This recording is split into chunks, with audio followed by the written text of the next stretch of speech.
सतनाम श्री वाहिगुरु साहिब जीओ।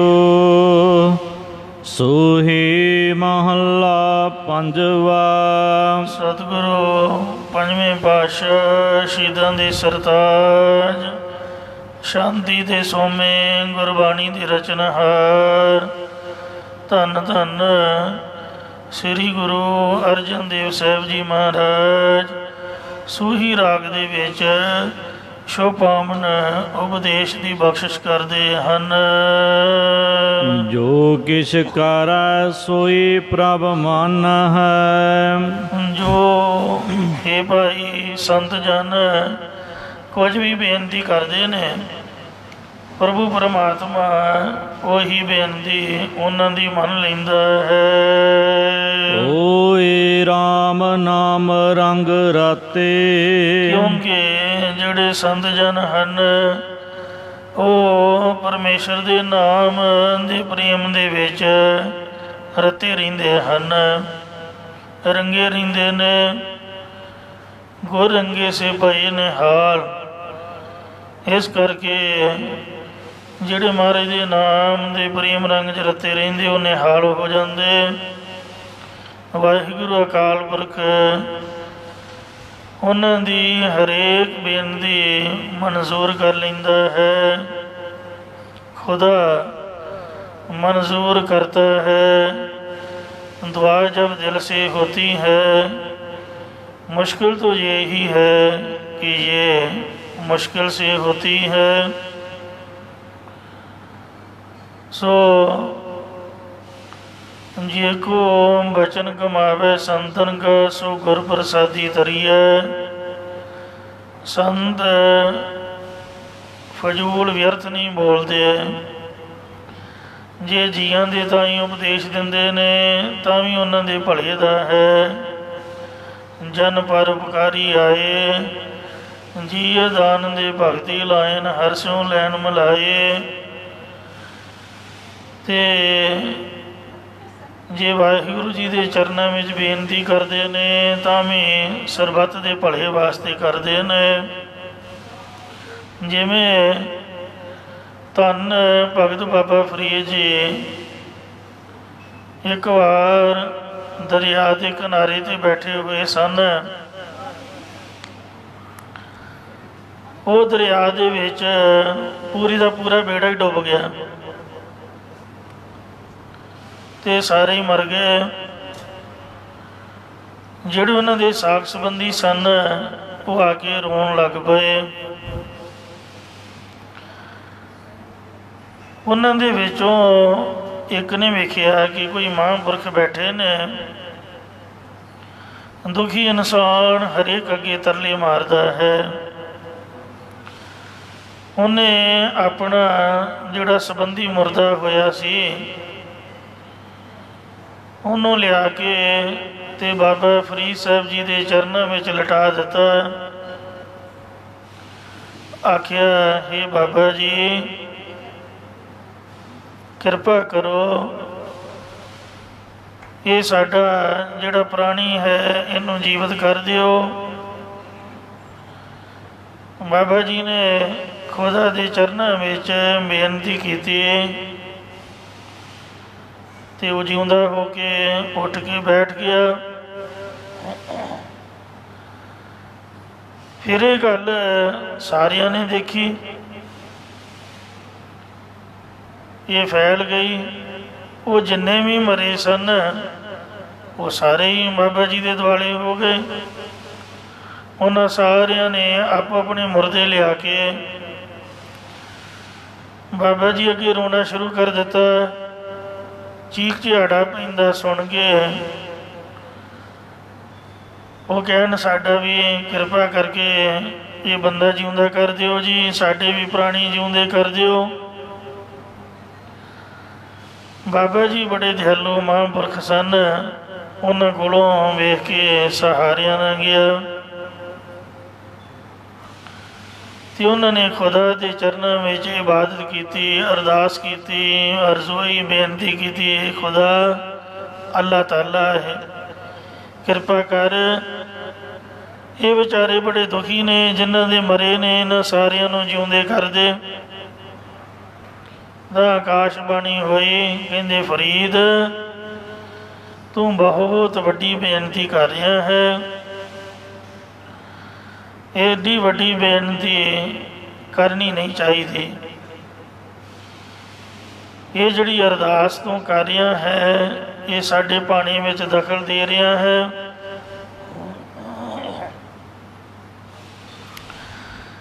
ਇਹ ਜਿੰਨੇ ਵੀ ਮਰੇ ਨੇ, ਇਹਨਾਂ ਦੇ ਪਿਛਲੇ ਜਨਮਾਂ ਦੇ ਕਰਮ ਐਸੇ ਸਨ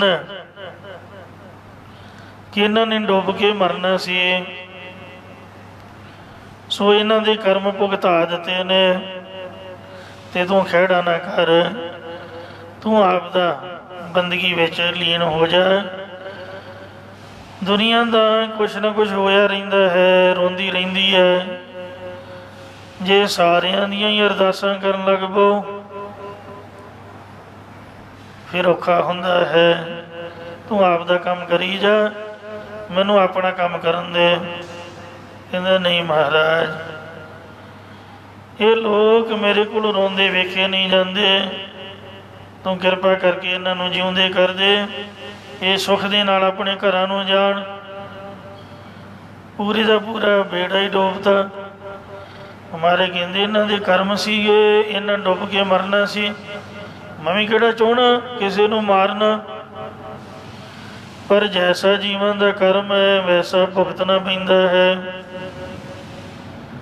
ਕਹਿੰਦਾ ਮਹਾਰਾਜ ਮੇਰੀ ਅਰਦਾਸ ਹੈ, ਜ਼ੋਰ ਤਾਂ ਕੋਈ ਨਹੀਂ। ਵਾਹਿਗੁਰੂ ਜੀ ਕਹਿਣ ਲੱਗੇ ਫਰੀਦ ਜੀ ਤੂੰ ਵੇਖ ਲਾ, ਅਰਦਾਸ ਮੈਂ ਤੇਰੀ ਮੰਨ ਲੈਂਦਾ ਹਾਂ,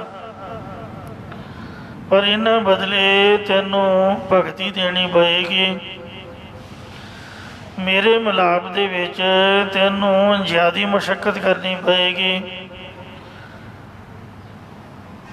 ਤੈਨੂੰ ਜ਼ਿਆਦਾ ਟਾਈਮ ਲੱਗੇਗਾ, ਮਿਲਾਪ ਦੇ ਵਿੱਚ ਵਿਘਨ ਪੈ ਜਾਏਗਾ। ਜੇ ਤਾਂ ਬੰਦਗੀ ਕਰ ਸਕਦਾ ਹੈ ਫਿਰ ਤੂੰ ਅਰਦਾਸ ਕਰ। ਕਹਿੰਦਾ ਜੀ ਮੈਂ ਕੋਈ ਨਹੀਂ, ਲੇਟ ਤੁਹਾਡੇ ਨਾਲ ਮਿਲ ਪਾਊਂ ਆਪ ਦੀ ਬੰਦਗੀ ਕਰਕੇ। ਜਿੰਨੀ ਕਹੋਗੇ ਕਰ ਲਾਂਗਾ, ਪਰ ਇਹ ਦੁਖੀ ਨੀਂਦ ਮੇਰੇ ਕੋਲ ਦੇਖੇ ਜਾਂਦੇ। ਤਾਂ ਫਰੀਦ ਦੀ ਅਰਦਾਸ ਤੋਰ ਦਰਗਾਹ ਦੇ ਵਿੱਚ ਸੁਣੀ ਗਈ ਤੇ ਖੁਦਾ ਨੇ ਉਹਨਾਂ ਸਾਰਿਆਂ ਨੂੰ ਜਿਉਂਦੇ ਕਰਕੇ ਘਰਾਂ ਨੂੰ ਭੇਜਤਾ। ਧੰਨ ਬਾਬਾ ਫਰੀਦ ਸਾਹਿਬ ਜੀ, ਉਹ ਇੱਕ ਅਰਦਾਸ ਕਰਨ ਦੇ ਬਦਲੇ ਸਾਰੀ ਉਮਰ ਤਰਲੇ ਮਾਰਦੇ ਰਹੇ ਕਿ ਮਹਾਰਾਜ ਮਿਲ ਪਾ, ਹੇ ਖੁਦਾ ਮੈਨੂੰ ਮਿਲ ਪਾ। ਉਹਨਾਂ ਦੇ ਸ਼ਲੋਕ ਪੜ੍ਹ ਕੇ ਵੇਖੋ, ਕਈ ਵਾਰ ਉਹ ਬੜੇ ਦੁਖੀ ਹੋ ਜਾਂਦੇ ਪ੍ਰੇਮ ਅਤੇ ਵੈਰਾਗ ਦੇ ਵਿੱਚ। ਬੁੱਢਾ ਹੋਆ ਸ਼ੇਖ ਫਰੀਦ, ਕੰਬਣ ਲੱਗੀ ਦੇਹ, ਜੇ ਸੋ ਮਰਿਆ ਜੀਵਨਾ ਵੀ ਤਨ ਹੋ ਸੀਖੇ। ਇਸੇ ਤਰ੍ਹਾਂ ਫਰੀਦਾ ਤਨ ਸੁੱਕਾ, ਪਿੰਜਰ ਥੀਆ ਤਲੀਆਂ ਖੁੰਡੇ ਕਾਗ, ਇਹ ਦੋਏ ਨੈਣਾ ਮਤ ਛੋਹ ਫਿਰ ਦੇਖਣਗੀ ਆਸ। ਤਪ ਕਰਦਿਆਂ ਦੇ ਵਰਮੀ ਜੰਮ ਗਈ ਤੇ ਕਾਵਾਂ ਨੇ ਜਿਹੜੀਆਂ ਅੱਖਾਂ ਸਨ ਉਹਨੂੰ ਚਮਕੀਲੀਆਂ ਚੀਜ਼ਾਂ ਜਾਣ ਕੇ ਠੂੰਗੇ ਮਾਰੇ। ਉਹਨਾਂ ਦੇ ਭਾਣੇ ਕੀਤਾ ਕੀ ਹੈ ਪਤਾ ਹੀ ਨਹੀਂ ਲੱਗਦਾ ਸੀ ਵੀ ਬੰਦਾ ਬੈਠਾ। ਚਾਰ ਸਵੇਰੇ ਮਿੱਟੀ ਜੰਮ ਗਈ ਸੀ, ਹੱਡੀਆਂ ਦਾ ਪਿੰਜਰ ਸਰੀਰ ਰਹਿ ਗਿਆ। ਇੰਨਾ ਤਪ ਕੀਤਾ, ਇੰਨੀ ਬੰਦਗੀ ਕੀਤੀ, ਫਿਰ ਵੀ ਕਹਿੰਦੇ ਕਿ ਇਹ ਜਿਹੜੀਆਂ ਅੱਖਾਂ ਨੇ ਇਹ ਕਾਮੋ, ਇਹਨਾਂ ਨੂੰ ਤੁਸੀਂ ਨਾ ਛੇੜੋ। ਮਾਸ ਤਾਂ ਖਾ ਲਿਆ ਹੈ ਤੁਸੀਂ ਜੀਵਾ ਜੰਤੂਆਂ ਨੇ, ਤੇ ਪਰ ਇਹ ਅੱਖਾਂ ਤਾਂ ਰਹਿਣ ਦਿਓ ਮੇਰੀਆਂ, ਕਿਉਂਕਿ ਵਾਹਿਗੁਰੂ ਦੇ ਵੇਖਣ ਦੀ ਆਸਾ ਹੈ। ਜੇ ਮਹਾਰਾਜ ਹੁਣੇ ਆ ਗਿਆ, ਅੱਖਾਂ ਤੋਂ ਬਗੈਰ ਮੈਂ ਕਿਵੇਂ ਦਰਸ਼ਨ ਕਰਾਂਗਾ। ਕੀਤਿਆਂ ਜੁਗ ਵਾਪਰੇ ਇਕਤ ਪਿਆ ਪਾਸ, ਤੇ ਇਉਂ ਕਹਿੰਦੇ ਇੱਕ ਪਾਸੇ ਪਿਆ ਕਿੰਨੇ ਜੁਗ ਲੰਘ ਗਏ। ਫਰੀਦਾ ਰਾਤੀ ਵੱਡੀਆਂ ਤੁਖ ਤੁਖ ਉੱਠਣ ਬਾਸ। ਵੱਡਾ ਬੰਦਾ ਨਾ ਤਾਂ ਬਹਿ ਸਕਦਾ, ਨਾ ਖਲੋ ਸਕਦਾ, ਨਾ ਲੰਮੇ ਪੈ ਸਕਦਾ। ਸਿਆਲੇ ਦੀਆਂ ਰਾਤਾਂ ਕਹਿੰਦੇ ਬੜੀਆਂ ਲੰਮੀਆਂ ਨੇ। ਰੱਬ ਦੇ ਵਿਛੋੜੇ ਵਿੱਚ ਸਾਡੀ ਉਹ ਰਾਤ ਨਹੀਂ ਲੰਘਦੀ। ਜਿਹੜਾ ਪਾਸਾ ਪਲਟੀਏ ਉਹ ਪਾਸਾ ਧੁਖਣ ਲੱਗ ਪੈਂਦਾ, ਸੇਕ ਨਿਕਲਣ ਲੱਗ ਪੈਂਦਾ। ਜੇ ਨੀਂਦ ਨਾ ਆਵੇ ਤਾਂ ਸਰੀਰ 'ਚੋਂ ਸੇਕ ਨਿਕਲਣ ਲੱਗ ਪੈਂਦਾ ਹੈ। ਫਰੀਦਾ ਰਾਤੀ ਵੱਡੀਆਂ ਤੁਖ ਤੁਖ ਉੱਠਣ ਪਾਸ। ਤੇਗ ਦਿਨਾਂ ਦਾ ਜੀਵਿਆ ਜਿਨਾ ਵਡਾ ਨਹੀਂ ਆਸ। ਸੋ ਇੰਝ 48 ਸਾਲਾਂ ਬਾਅਦ ਸ਼ੇਖ ਸ਼ਾਹ ਸ਼ਰਫ ਦੀ ਸੇਵਾ ਕੀਤੀ। ਉਹ ਪ੍ਰਸੰਨ ਹੋਏ। ਉਹਨਾਂ ਦੀ ਅਰਦਾਸ ਤੋਂ ਫਿਰ ਖੁਦਾ ਨੇ ਦਰਸ਼ਨ ਬਖਸ਼ੇ। ਫਿਰ ਪ੍ਰਤੱਖ ਵਾਹਿਗੁਰੂ ਜੀ ਦਾ ਸਰੂਪ ਧੰਨ ਸ਼੍ਰੀ ਗੁਰੂ ਨਾਨਕ ਦੇਵ ਜੀ ਮਹਾਰਾਜ ਬਾਬਾ ਜੀ ਨੂੰ ਮਿਲੇ, ਦਰਸ਼ਨ ਦਿੱਤੇ, ਉਪਦੇਸ਼ ਬਖਸ਼ਿਆ ਤੇ ਇਹਨੇ ਹਾਲ ਕੀਤਾ। ਇਉਂ ਜੋ ਕਿਛ ਕਰੈ ਸੋਈ ਪ੍ਰਭ ਮੰਨੈ। ਸੰਤ ਜਨ ਜੋ ਵੀ ਕੁਝ ਬੇਨਤੀ ਕਰਦੇ ਰੱਬ ਉਹਨਾਂ ਦੀ ਮੰਨਤਾ ਲੈਂਦਾ। ਕਈ ਵਾਰ ਖੁਦ ਉਹਨਾਂ ਨੂੰ ਆਪ ਦੁਖੀ ਹੋਣਾ ਪੈਂਦਾ, ਪਰ ਉਹ ਪਰਉਪਕਾਰ ਹਿਤ ਅਰਦਾਸ ਜ਼ਰੂਰ ਕਰ ਦਿੰਦੇ ਨੇ ਸਰਬੱਤ ਦੇ ਭਲੇ ਦੀ। ਹੰਸਾਲੀ ਵਾਲੇ ਮਹਾਂਪੁਰਖਾਂ ਬਾਬਤ ਮੈਂ ਕਈ ਪ੍ਰੇਮੀਆਂ ਕੋਲੋਂ ਪੁੱਛਿਆ ਕਿ ਉਹਨਾਂ ਦੇ ਸਰੀਰ ਦੇ ਉੱਪਰ ਜੋ ਫਲੂਏ ਦਿਖਾਈ ਦਿੰਦੇ ਨੇ ਕਿ ਉਹ ਸ਼ੁਰੂ ਤੋਂ ਹੀ ਸਨ। ਕਹਿੰਦੇ ਨਹੀਂ ਜੀ, ਪਹਿਲਾਂ ਤਾਂ ਸਰੀਰ ਬੜਾ ਸੁੰਦਰ ਸੀਗਾ। ਰੱਬ ਜਾਣੇ ਕਿਸੇ ਦੀ ਅਰਦਾਸ ਕਰ ਦਿੱਤੀ, ਕਿਸੇ ਦਾ ਕਸ਼ਟ ਆਪਦੇ ਸਰੀਰ 'ਤੇ ਲੈ ਲਿਆ। ਇੰਝ ਵੀ ਹੁੰਦਾ ਹੈ। ਰੱਬ ਦੇ ਘਰ ਦੀਆਂ ਗੱਲਾਂ ਕੌਣ ਜਾਣਦਾ। ਬਾਬਾ ਸੁੰਦਰ ਸਿੰਘ ਜੀ ਬਾਬਤ ਇੱਕ ਬਚਨ ਪ੍ਰਸਿੱਧ ਹੈ ਕਿ ਇੱਕ ਮਾਈ ਨੇ ਬੋਪਾਰਾਈ ਨਗਰ ਜਿੱਥੇ ਮਹਾਂਪੁਰਖ ਰਹਿੰਦੇ ਰੋਜ਼ ਹੀ ਆ ਕੇ ਤਰਲੇ ਮਾਰਨੇ ਕਿ ਮੇਰਾ ਮੁੰਡਾ ਸਹੀ ਕਰ ਦਿਓ ਜੀ। ਉਹ ਬਹੁਤ ਜ਼ਿਆਦਾ ਬਿਮਾਰ ਸੀ, ਮੰਜੇ 'ਤੇ ਪਿਆ ਸੀਗਾ। ਸੰਤਾਂ ਨੇ ਕਹਿਣਾ ਬੀਬੀ ਬਾਣੀ ਪੜ੍ਹਿਆ ਕਰ। ਉਹਨੇ ਰੋਜ਼ ਹੀ ਆ ਕੇ ਤੇ ਇੱਕ ਵਾਰ ਮਹਾਂਪੁਰਖ ਕਹਿਣ ਲੱਗੇ ਫਿਰ ਇੰਝ ਕਰੋ, ਸ੍ਰੀ ਅਖੰਡ ਪਾਠ ਸਾਹਿਬ ਕਰਾਓ ਮਰਿਆਦਾ ਦੇ ਨਾਲ, ਸ਼ੁੱਧ ਅਖੰਡ ਪਾਠੀ ਲਾ ਕੇ। ਉਹਨੇ ਜਥੇ ਦੇ ਸਿੰਘਾਂ ਦੇ ਕੋਲੋਂ ਹੀ ਅਖੰਡ ਪਾਠ ਸਾਹਿਬ ਕਰਵਾਇਆ। ਅਰਦਾਸ ਹੋਈ ਕੁਦਰਤ ਭਗਵਾਨ ਦੀ। ਉਹ ਮੁੰਡਾ ਰਾਜੀ ਨਹੀਂ ਹੋਇਆ। ਉਹ ਫਿਰ ਭੱਜੀ ਭੱਜੀ ਆਈ ਤੇ ਮਹਾਂਪੁਰਖ ਹੈਂਡ ਪੰਪ 'ਤੇ ਇਸ਼ਨਾਨ ਕਰਨ ਉਪਰੰਤ ਆਪਣੇ ਗਿੱਲੇ ਬਸਤਰ ਚੇਂਜ ਕਰ ਰਹੇ ਸਨ। ਇਸ਼ਨਾਨ ਅਜੇ ਕੀਤਾ ਹੀ ਸੀਗਾ। ਅੰਮ੍ਰਿਤ ਵੇਲੇ ਹੀ ਆ ਕੇ ਰੌਲਾ ਪਾਉਣ ਲੱਗ ਪਈ। ਕਹਿੰਦੀ ਵੇਖੋ ਬਾਬਾ ਜੀ, ਮੈਂ ਤੁਹਾਡੇ ਆਖੇ ਲਾ ਕੇ ਇੰਨਾ ਖਰਚਾ ਵੀ ਕੀਤਾ, ਜਿਸ ਤਰ੍ਹਾਂ ਤੁਸੀਂ ਆਖਿਆ ਉਸੇ ਤਰ੍ਹਾਂ ਅਖੰਡ ਪਾਠ ਸਾਹਿਬ ਵੀ ਕਰਵਾਇਆ ਤੇ ਅਖੰਡ ਪਾਠ ਦਾ ਤਾਂ ਕੋਈ ਫਾਇਦਾ ਨਹੀਂ ਹੋਇਆ। ਮੁੰਡਾ ਤਾਂ ਮੇਰਾ ਉਸੇ ਤਰ੍ਹਾਂ ਹੀ ਹੈ। ਮਹਾਂਪੁਰਖ ਉਹ ਬੜੇ ਰੋਹ ਵਿੱਚ ਆਏ। ਕਹਿੰਦੀ ਹੈ ਬੀਬੀ, ਇਹ ਮਾਤਾ ਅਖੰਡ ਪਾਠ ਦਾ ਫਾਇਦਾ ਕਿਉਂ ਨਹੀਂ ਹੋਇਆ। ਕਹਿੰਦੇ ਜੀ ਮੁੰਡਾ ਤਾਂ ਉਸੇ ਤਰ੍ਹਾਂ ਹੀ ਹੈ। ਕਹਿੰਦੇ ਇਹ ਤਾਂ ਹੋ ਨਹੀਂ ਸਕਦਾ ਕਿ ਅਖੰਡ ਪਾਠ ਦਾ ਲਾਭ ਨਾ ਮਿਲਿਆ ਹੋਵੇ। ਕਹਿੰਦੇ ਜੀ ਮੇਰਾ ਮੁੰਡਾ ਫਿਰ ਤੰਦਰੁਸਤ ਕਰੋ। ਮਹਾਂਪੁਰਖ ਕਹਿੰਦੇ ਬਾਣੀ ਦਾ ਲਾਭ ਤਾਂ ਮਿਲਦਾ ਹੀ ਹੈ। ਜਾ ਮਾਤਾ, ਤੇਰਾ ਮੁੰਡਾ ਅੱਜ ਤੋਂ ਬਾਅਦ ਮੰਜੇ ਤੋਂ ਉੱਠ ਖਲੋਊਗਾ। ਇਉਂ ਮਹਾਂਪੁਰਖਾਂ ਬਚਨ ਛੱਡਤਾ, ਉਹਨੂੰ ਮੰਜੇ ਤੋਂ ਉਠਾਤਾ ਤੇ ਆਪ ਮੰਜੇ 'ਤੇ ਲੇਟ ਗਏ।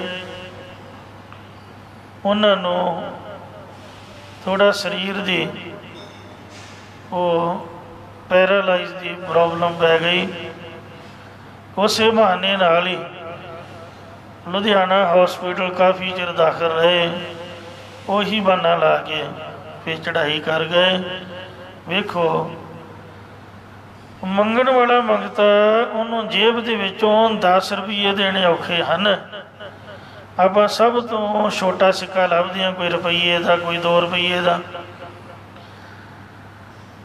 ਜੇਬ ਦੇ ਵਿੱਚੋਂ ਪੈਸੇ ਕੱਢਣੇ ਬੜੇ ਔਖੇ ਨੇ। ਕੋਈ ਘਰ ਵਿੱਚੋਂ ਚੀਜ਼ ਕਿਸੇ ਮੰਗਤੇ ਨੂੰ ਚੁੱਕ ਕੇ ਦੇਣੀ ਬੜੀ ਔਖੀ ਹੈ, ਖਾਸ ਕਰਕੇ ਜਿਹੜੀ ਆਪਣੀ ਜ਼ਰੂਰਤ ਵਾਲੀ ਹੋਵੇ। ਵਾਧੂ ਘਾਟੂ ਤਾਂ ਆਪਾਂ ਦੇ ਵੀ ਦਿੰਦੇ ਹਾਂ, ਪਰ ਸੰਤਾਂ ਦਾ ਸੁਭਾਅ ਵੇਖੋ,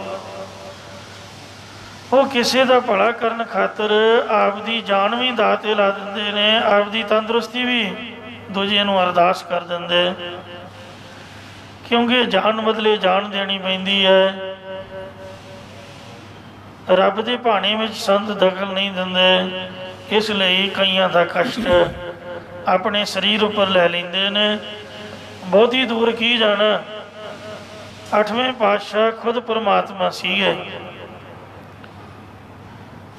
ਪਰ ਉਹਨਾਂ ਸਾਰੀ ਦਿੱਲੀ ਦੀ ਬਿਮਾਰੀ ਜਿੰਨੀ ਵੀ ਸੀ ਆਪਣੇ ਸਰੀਰ 'ਤੇ ਹੰਢਾ ਲਈ। ਦੁਨੀਆ ਵੀ ਸੁਖੀ ਕਰ ਦਿੱਤੀ, ਭਾਣੇ 'ਚ ਵੀ ਦਖਲ ਨਹੀਂ ਦਿੱਤਾ। ਮਹਾਰਾਜ ਦੇ ਜੋ ਜੀਆਂ ਦੇ ਕਰਮ ਭੁਗਤਾਉਣ ਦਾ ਖੇਲ ਹੈ, ਉਹਦੇ ਵਿੱਚ ਵੀ ਦਖਲ ਨਹੀਂ ਦਿੱਤਾ, ਅਤੇ ਸੰਗਤਾਂ ਦਾ ਵੀ ਭਲਾ ਕਰ ਦਿੱਤਾ। ਸਾਰੀ ਬਿਮਾਰੀ ਸਰੀਰ 'ਤੇ ਹੰਢਾ ਕੇ ਅੰਤਲੇ ਦਿਨਾਂ ਦੇ ਵਿੱਚ ਚੇਚਕ ਦੇ ਦਾਣੇ ਦਿਖਾਏ। ਅੱਖਾਂ ਬੜੀ ਮੁਸ਼ਕਿਲ ਖੋਲ੍ਹਦੇ ਸੀ, ਅੱਖਾਂ ਤੱਕ ਉਹ ਆ ਗਈ। ਬੜਾ ਟੈਂਪਰੇਚਰ ਹਾਈ ਕਰ ਲਿਆ, ਬਹੁਤ ਜ਼ਿਆਦਾ ਤਾਪ ਚੜ੍ਹਿਆ। ਉਸੇ ਬਹਾਨੇ ਨਾਲ ਹੀ ਮਹਾਰਾਜ 8.5 ਸਾਲ ਦੀ ਉਮਰ, ਛੋਟੀ ਜਿਹੀ ਅਵਸਥਾ ਵਿੱਚ, ਜਿੱਥੇ ਗੁਰਦੁਆਰਾ ਬੰਗਲਾ ਸਾਹਿਬ ਹੈ, ਇੱਥੇ ਸੰਗਤਾਂ ਨੂੰ ਤੰਦਰੁਸਤ ਕਰਦੇ ਰਹੇ। ਜਿੱਥੇ ਗੁਰਦੁਆਰਾ ਬਾਲਾ ਸਾਹਿਬ ਹੈ, ਇੱਥੇ ਮਹਾਰਾਜ ਬਾਬਾ ਬਸ ਹੈ ਬੀਚ ਬਕਾਲੇ, ਬਨ ਗੁਰ ਸੰਗਤ ਆਪ ਸੰਭਾਲੇ। ਸਰਬੱਤ ਦੇ ਭਲੇ ਹਿੱਤ ਆਪਦਾ ਸਰੀਰ ਵੀ ਬਲੀਦਾਨ ਕਰ ਗਏ, ਅੱਖਾਂ ਨੇਤਰ ਬੰਦ ਕਰ ਗਏ।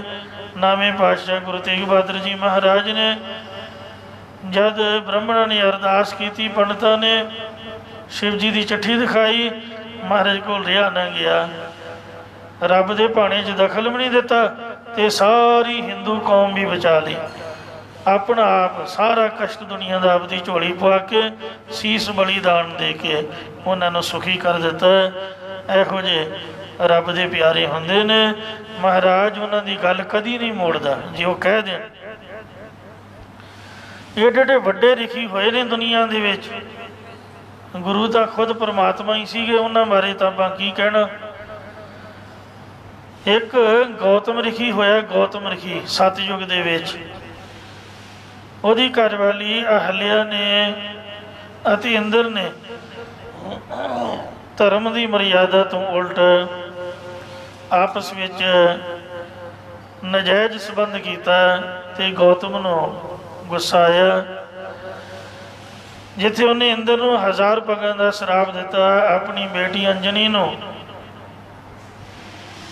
ਬਿਨਾਂ ਆਨੰਦ ਕਾਰਜਾਂ ਤੋਂ, ਬਿਨਾਂ ਵਿਵਾਹ ਤੋਂ ਬੱਚੇ ਦੇ ਜਨਮ ਦਾ ਸ਼ਰਾਪ ਦਿੱਤਾ। ਉੱਥੇ ਅਹਲਿਆ ਆਪਣੀ ਘਰਵਾਲੀ ਨੂੰ ਕਹਿਣ ਲੱਗਾ ਕਿ ਤੂੰ ਪੱਥਰ ਬਣ। ਕਹਿਣ ਲੱਗੀ, ਮਹਾਰਾਜ ਹੁਣ ਪੱਥਰ ਤਾਂ ਮੈਨੂੰ ਬਣਨਾ ਪਏਗਾ, ਪਰ ਮੇਰੀ ਮੁਕਤੀ ਕਦੋਂ ਹੋਏਗੀ? ਕਹਿੰਦੇ ਅਜੇ ਸਤਯੁਗ ਜਾ ਰਿਹਾ, ਫਿਰ ਦੁਆਪਰ ਆਏਗਾ, ਉਸ ਤੋਂ ਬਾਅਦ ਤ੍ਰੇਤਾ ਆਏਗਾ। ਤ੍ਰੇਤੇ ਵਿੱਚ ਰਾਮ ਜੀ ਆਉਣਗੇ, ਉਹ ਤੈਨੂੰ ਆਪਣਾ ਚਰਨ ਛੁਹਾਉਣਗੇ ਤਾਂ ਤੇਰੀ ਮੁਕਤੀ ਹੋਏਗੀ। ਕਹਿੰਦੀ ਮਹਾਰਾਜ, ਉਹ ਰੋਈ ਪਈ। ਘਗਿਆ ਕੇ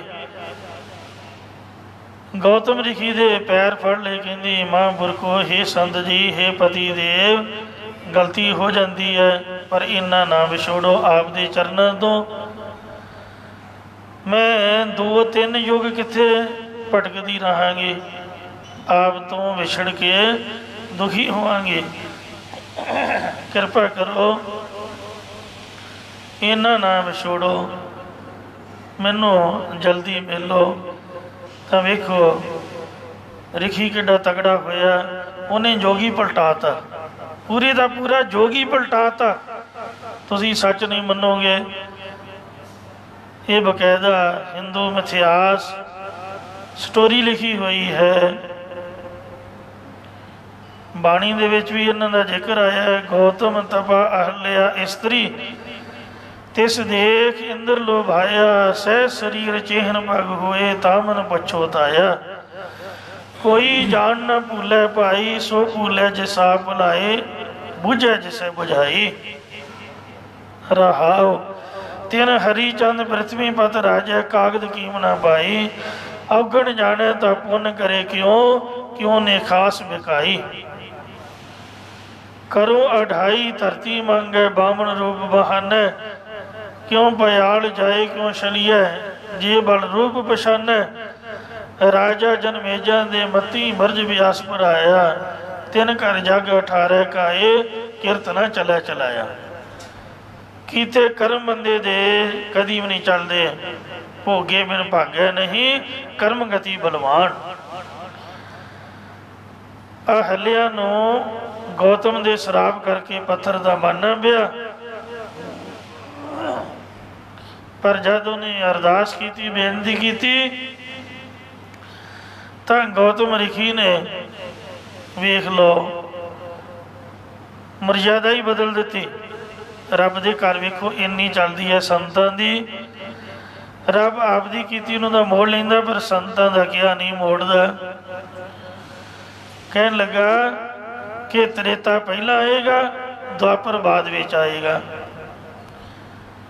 ਪਹਿਲਾਂ ਕ੍ਰਿਸ਼ਨ ਨੇ ਪਹਿਲਾਂ ਆਉਣਾ ਸੀ ਦੁਆਪਰ ਦੇ ਵਿੱਚ, ਤੇ ਤ੍ਰੇਤਾ ਬਾਅਦ ਵਿੱਚ, ਰਾਮ ਨੇ ਬਾਅਦ ਵਿੱਚ ਆਉਣਾ ਸੀ। ਪਰ ਗੌਤਮ ਰਿਖੀ ਦੇ ਬਚਨ ਕਰਨ ਤੋਂ ਇੰਝ ਹੀ ਹੋਇਆ। ਤ੍ਰੇਤਾ ਪਹਿਲਾਂ ਆਇਆ, ਰਾਮ ਜੀ ਦਾ ਅਵਤਾਰ, ਤੇ ਦੁਆਪਰ ਬਾਅਦ ਦੇ ਵਿੱਚ ਆਇਆ।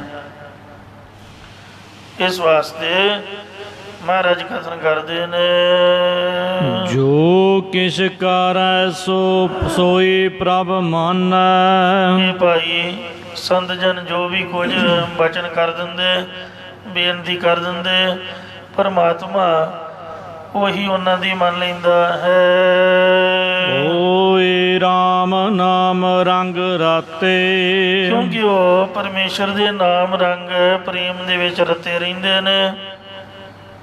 ਇੱਕ ਘੁਮਿਆਰ ਜਾਤ ਦਾ ਭਾਈ ਬੁੱਧੂ, ਲਾਹੌਰ ਦਾ ਰਹਿਣ ਵਾਲਾ, ਉਹਨੇ ਪੰਜਵੇਂ ਪਾਤਸ਼ਾਹ ਸਾਧੂ ਗੁਰੂ ਅਰਜਨ ਦੇਵ ਜੀ ਦੇ ਚਰਨਾਂ 'ਚ ਬੇਨਤੀ ਕੀਤੀ, ਮਹਾਰਾਜ ਮੈਂ ਕਰਜ਼ਾ ਚੁੱਕ ਕੇ ਆਵਾ ਤਿਆਰ ਕੀਤਾ, ਕਿਰਪਾ ਕਰੋ ਮੇਰਾ ਆਵਾ ਪੱਕ ਜਾਵੇ, ਮੇਰਾ ਕਰਜ਼ਾ ਲੈ ਜਾਵੇ।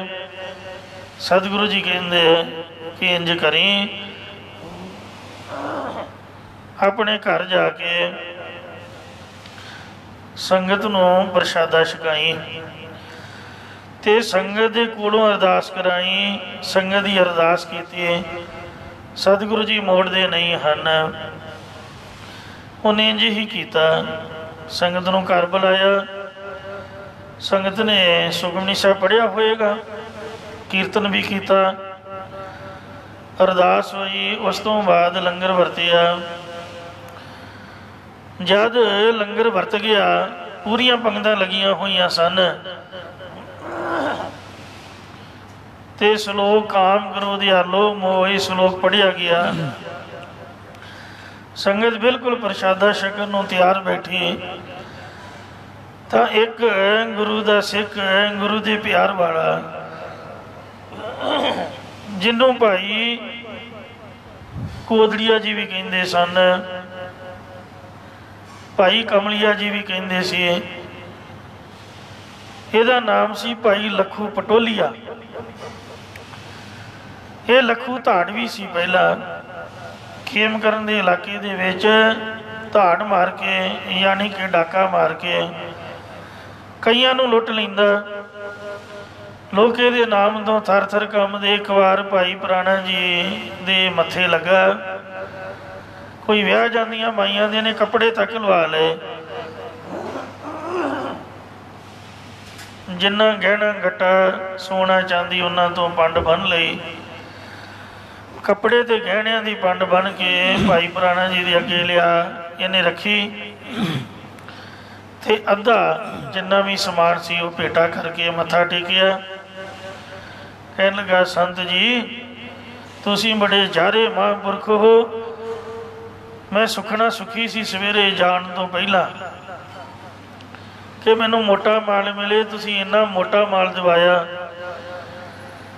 ਮੈਂ ਆਖਿਆ ਸੀ ਮੈਂ 10ਵਾਂ ਹਿੱਸਾ ਦਸਵੰਧ ਭੇਟਾ ਕਰੂੰਗਾ ਤੇ ਲਓ ਮਹਾਰਾਜ, ਅੱਧਾ ਤੁਹਾਡਾ ਤੇ ਅੱਧਾ ਮੇਰਾ, 50-50, ਕਿਉਂਕਿ ਮਾਲ ਬੜਾ ਮੋਟਾ ਮਿਲਿਆ।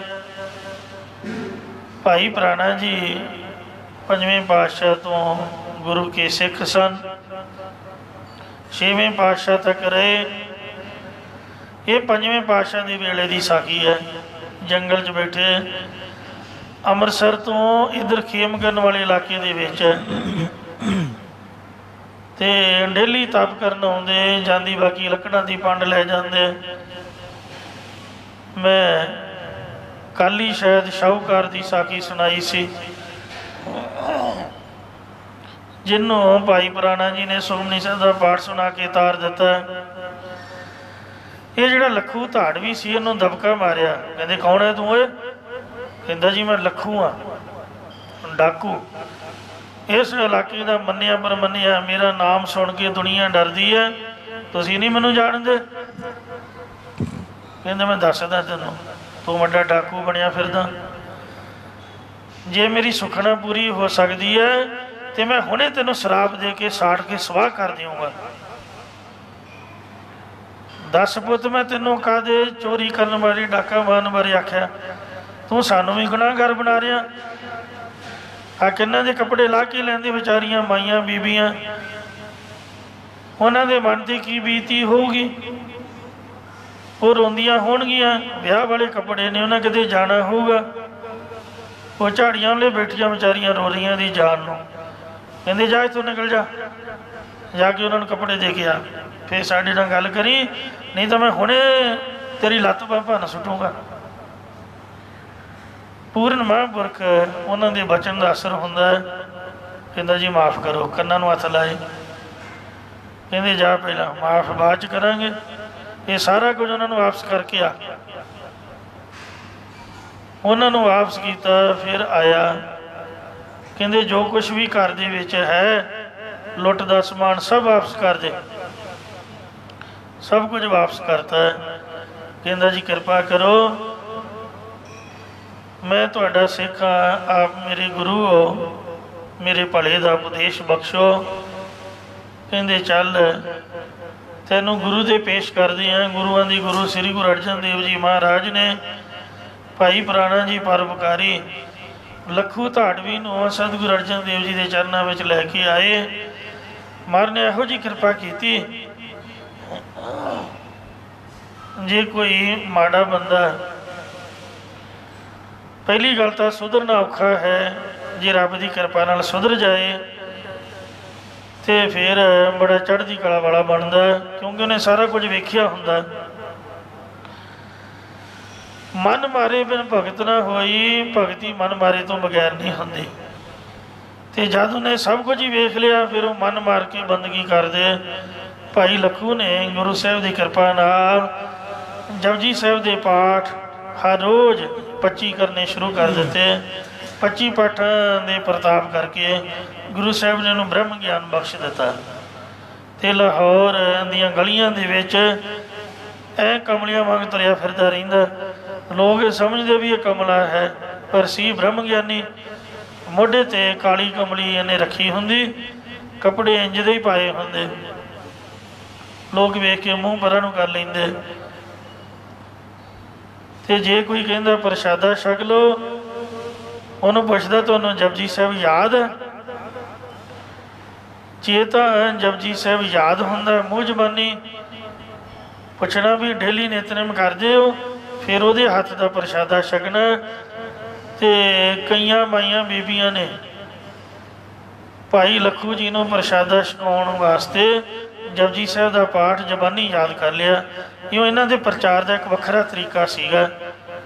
ਲੋਕ ਇਹਨਾਂ ਦੀ ਸੇਵਾ ਨੂੰ ਲੋਚਦੇ। ਲਾਹੌਰ ਦੀਆਂ ਗੁਰਸਿੱਖ ਮਾਈਆਂ ਬੀਬੀਆਂ ਨੇ ਬਹੁਤੀਆਂ ਨੇ ਜਪਜੀ ਸਾਹਿਬ ਇਹਨਾਂ ਦੇ ਆਖੇ ਯਾਦ ਕੀਤਾ। ਇਹਨੇ ਵੇਖਿਆ ਕਿ ਸੰਗਤ ਹੈ, ਜਾਣ ਬੁੱਝ ਕੇ ਜਾਂ ਵੈਸੇ ਹੀ ਲੇਟ ਆਇਆ। ਭਾਈ ਬੁੱਧੂ ਜੀ ਨੇ ਅੰਦਰ ਨਹੀਂ ਆਉਣ ਦਿੱਤਾ, ਸ਼ਾਇਦ ਨੌਕਰ ਖੜੇ ਸੀ, ਉਹਨਾਂ ਨਾ ਕਰ ਦਿੱਤੀ। ਤੇ ਭਾਈ ਬੁੱਧੂ ਨੂੰ ਪੁੱਛਿਆ, ਕਹਿੰਦੇ ਨਹੀਂ ਹੁਣ ਤਾਂ ਸੰਗਤ ਬੈਠੀ ਹੋਈ ਹੈ ਤੇ ਇਹ ਲੇਟ ਕਿਉਂ ਆਇਆ ਹੈ, ਜਾਂ ਥੋੜ੍ਹਾ ਠਹਿਰ ਜਾਏ ਬਾਅਦ ਵਿੱਚ ਸਹੀ। ਕਹਿੰਦਾ ਮੇਰੀ ਭਾਵਨਾ ਮੈਂ ਪੰਗਤ 'ਚ ਬੈਠ ਕੇ ਸੰਗਤ ਦੇ ਨਾਲ ਛਕਣਾ ਹੈ, ਪਰ ਇਹਨੂੰ ਅੰਦਰ ਨਹੀਂ ਜਾਣ ਦਿੱਤਾ, ਗੇਟ ਤੋਂ ਬਾਹਰ ਖਿਲਾਰੀ ਰੱਖਿਆ। ਜਦ ਸੰਗਤ ਨੇ ਪ੍ਰਸ਼ਾਦਾ ਛਕ ਕੇ ਅਰਦਾਸ ਕੀਤੀ ਕਿ ਹੇ ਮਹਾਰਾਜ ਭਾਈ ਬੁੱਧੂ ਦਾ ਵਾ ਪੱਕਾ ਨਿਕਲੇ, ਇਹਨੇ ਆਪਦੀਆਂ ਸੰਗਤਾਂ ਨੂੰ ਪ੍ਰਸ਼ਾਦਾ ਛਕਾਇਆ। ਉਹਨੇ ਬਾਹਰ ਖੜੇ ਨੇ ਅਰਦਾਸ ਵਿੱਚ ਹੀ ਬੋਲਦਾ, ਕਹਿਣ ਲੱਗਾ ਨਹੀਂ ਮਹਾਰਾਜ ਇਹ ਝੂਠ ਬੋਲਦਾ ਹੈ, ਇਹਨੇ ਪ੍ਰਸ਼ਾਦਾ ਨਹੀਂ ਛਕਾਇਆ। ਸੰਗਤ ਨੇ ਅਰਦਾਸ ਕੀਤੀ ਵੀ ਮਹਾਰਾਜ ਇਹਨੇ ਆਪਦੀ ਸੰਗਤ ਨੂੰ ਪ੍ਰਸ਼ਾਦਾ ਛਕਾਇਆ ਹੈ। ਕਹਿੰਦਾ ਨਹੀਂ ਮਹਾਰਾਜ ਇਹ ਝੂਠ ਬੋਲਦਾ ਹੈ। ਇੱਕ ਬੰਦਾ ਦੇ ਬਾਹਰ ਭੁੱਖਾ ਖੜਾ ਵਿਚਾਰਾ ਤਰਲੇ ਮਾਰ ਰਿਹਾ, ਜਿਹਨੂੰ ਲੋੜ ਹੈ ਉਹਨਾਂ ਦਾ ਮਿਲਿਆ ਕੋਈ ਨਹੀਂ, ਬਲ ਕੇ ਇਹਨੂੰ ਭੁੱਖ ਨਹੀਂ ਸੀ ਲੱਗਦੀ। ਬ੍ਰਹਮ ਗਿਆਨੀ ਸੀਗਾ, ਸੰਗਤ ਦੇ ਦਰਸ਼ਨਾਂ ਦੀ ਮਨ ਦੀ ਭਾਵਨਾ ਸੀਗੀ ਤੇ ਗੁਰੂ ਕੇ ਲੰਗਰ ਨੂੰ ਸੀਤ ਪ੍ਰਸ਼ਾਦ ਸਮਝ ਕੇ ਛਕਣ ਆਇਆ। ਕਹਿੰਦਾ ਮਹਾਰਾਜ ਇਹਨੇ ਮੈਨੂੰ ਨਹੀਂ ਪ੍ਰਸ਼ਾਦਾ ਛਕਾਇਆ। ਉਹਨਾਂ ਸੰਗਤ ਨੇ ਆਖਿਆ ਕਿ ਆਵਾ ਪੱਕਾ ਨਿਕਲੇ। ਕਹਿੰਦਾ ਮਹਾਰਾਜ ਇਹਨੇ ਮੈਨੂੰ ਤਾਂ ਰੋਟੀ ਖਵਾਈ ਨਹੀਂ, ਇਸ ਲਈ ਇਹਦਾ ਆਵਾ ਕੱਚਾ ਰਹੇਗਾ, ਕੱਚਾ ਰਹੇਗਾ, ਕੱਚਾ ਰਹੇਗਾ। ਤਿੰਨ ਬਚਨ ਕਰਕੇ ਅਰਦਾਸ ਦੇ ਵਿੱਚ ਹੀ ਉਹ ਫਤਿਹ ਉਹਨਾਂ ਬਾਅਦ 'ਚ ਬੁਲਾਈ, ਉਹ ਪਹਿਲਾਂ ਹੀ ਨਿਕਲ ਗਿਆ। ਭਾਈ ਬੁੱਧੂ ਦੇ ਕੰਨੀ ਆਵਾਜ਼ ਪਈ, ਕਹਿਣ ਲੱਗਾ ਤੂੰ ਵੱਡਾ ਆ, ਮਹਾਰਾਜ ਦੇ ਬਚਨ ਨੂੰ ਕੌਣ ਮੋੜ ਸਕਦਾ। ਤੇ ਬਾਅਦ ਦੇ ਵਿੱਚ ਮੁੜ ਕੇ ਪਛਤਾਵਾ ਵੀ ਹੋਇਆ, ਮਨ ਡਰਨ ਵੀ ਲੱਗ ਪਿਆ। ਫਿਰ ਇਹਨੂੰ ਲੱਭਿਆ ਵੀ, ਮੁੜ ਕੇ ਨਹੀਂ ਲੱਭਿਆ, ਇਹ ਪਤਾ ਨਹੀਂ ਕਿੱਧਰ ਨੂੰ ਚਲਾ ਗਿਆ। ਜਿਸ ਵਕਤ ਆਵੇ ਇਹਨੂੰ ਅੱਗ ਦਿੱਤੀ, ਅੱਗ ਦੇਣ ਤੋਂ ਬਾਅਦ ਆਵਾ ਠੰਡਾ ਹੋਇਆ। ਨਮੂਨੇ ਮਾਤਰ ਇਹਨੇ 2 4 5 ਇੱਟਾਂ ਕੱਢ ਕੇ ਵੇਖੀਆਂ, ਕੋਈ ਬਿਲਕੁਲ ਕੱਚੀ, ਕੋਈ ਅੱਧ ਪੱਕੀ ਪਿੱਲੀ ਤੇ ਕੋਈ ਖੰਗਰ ਬਣੀ ਹੋਈ, ਕੋਈ ਇੱਟ ਚੱਜ ਦੀ ਨਹੀਂ ਸੀ। ਬੜਾ ਘਬਰਾ ਗਿਆ, ਜਿਉਂ ਦੌੜਿਆ ਲਾਹੌਰ ਤੋਂ ਅੰਮ੍ਰਿਤਸਰ ਸਾਹਿਬ ਆਇਆ। ਪੰਜਵੇਂ ਪਾਤਸ਼ਾਹ ਦੇ ਪੈਰ ਫੜ ਕੇ ਰੋਣ ਹੀ ਲੱਗ ਪਿਆ। ਕਹਿੰਦਾ ਮਹਾਰਾਜ ਮੈਂ ਤਾਂ ਮਾਰਿਆ ਗਿਆ, ਮੈਂ ਤਾਂ ਜਿਉਂਦਾ ਹੀ ਖਤਮ ਹੋ ਗਿਆ ਜੀ, ਮੈਨੂੰ ਤਾਂ ਡੁੱਬ ਕੇ ਮਰਨਾ ਪਊ। ਜਿਨ੍ਹਾਂ ਦੇ ਪੈਸੇ ਲਏ ਨੇ ਮੈਂ ਜ਼ਿੰਦਗੀ ਭਰ ਮੋੜਦਾ ਮਰ ਜਾਊਂਗਾ, ਮੇਰਾ ਤਾਂ ਕਰਜ਼ਾ ਨਹੀਂ ਉਤਰੇਗਾ, ਮਹਾਰਾਜ ਕਿਰਪਾ ਕਰੋ। ਹਮਾਰੇ ਕਹਿੰਦੇ ਕੀ ਹੋਇਆ? ਕਹਿੰਦੇ ਆਪ ਨੇ ਬਚਨ ਕੀਤਾ ਸੀਗਾ, ਰੋਟੀ ਖਵਾਈ ਹੈ? ਕਹਿੰਦਾ ਜੀ ਹਾਂ ਸਾਰਿਆਂ ਨੂੰ ਖਵਾਈ ਹੈ। ਇਹ ਕਹਿੰਦੇ ਹੋ ਤਾਂ ਸਕਦਾ ਨਹੀਂ ਕਿ ਆਵਾ ਕੱਚਾ ਰਹਿੰਦਾ, ਜੇ ਪ੍ਰਸ਼ਾਦਾ ਛਕਾਇਆ ਹੈ ਤੇ ਫਿਰ ਆਵਾ ਪੱਕਣਾ ਚਾਹੀਦਾ ਸੀ, ਕੋਈ ਖਾਲੀ ਤਾਂ ਨਹੀਂ ਮੁੜਿਆ। ਕਹਿੰਦੇ ਜੀ ਸੰਗਤ ਨੂੰ ਤਾਂ ਪ੍ਰਸ਼ਾਦਾ ਛਕਾਇਆ, ਕਹਿੰਦੇ ਕੋਈ ਵਾਂਝਾ ਤਾਂ ਨਹੀਂ ਰਿਹਾ। ਕਹਿੰਦਾ ਮਹਾਰਾਜ ਇੱਕ ਗਰੀਬੜਾ ਜਿਹਾ ਸਿੱਖ ਪਤਾ ਨਹੀਂ ਕਿੱਧਰੋਂ ਆਇਆ, ਉਹ ਥੋੜ੍ਹਾ ਲੇਟ ਆਉਣ ਨਾਲ ਪਹਿਰੇਦਾਰਾਂ ਅੱਗੇ ਨਹੀਂ ਆਉਣ ਦਿੱਤਾ। ਮੈਨੂੰ ਪੁੱਛਿਆ, ਮੈਂ ਵੀ ਆਖਿਆ ਵੀ ਸੰਗਤ ਬੈਠੀ ਹੈ ਡਿਸਟਰਬ ਹੋਊਗੀ, ਅਤੇ ਇਸ ਵਾਸਤੇ ਉਹਨੇ ਅਰਦਾਸ ਦੇ ਵਿੱਚ ਬਚਨ ਕੀਤਾ ਸੀਗਾ। ਜਦ ਸੰਗਤ ਨੇ ਆਵਾ ਪੱਕੇ ਦੀ ਅਰਦਾਸ ਕੀਤੀ, ਉਹ ਬਾਹਰ ਹੀ ਖਲੋਤਾ ਬੋਲੀ ਗਿਆ ਵੀ ਆਵਾ ਕੱਚਾ ਰਹੇਗਾ। ਮਾਰੇ ਕਹਿੰਦੇ ਹਾਂ,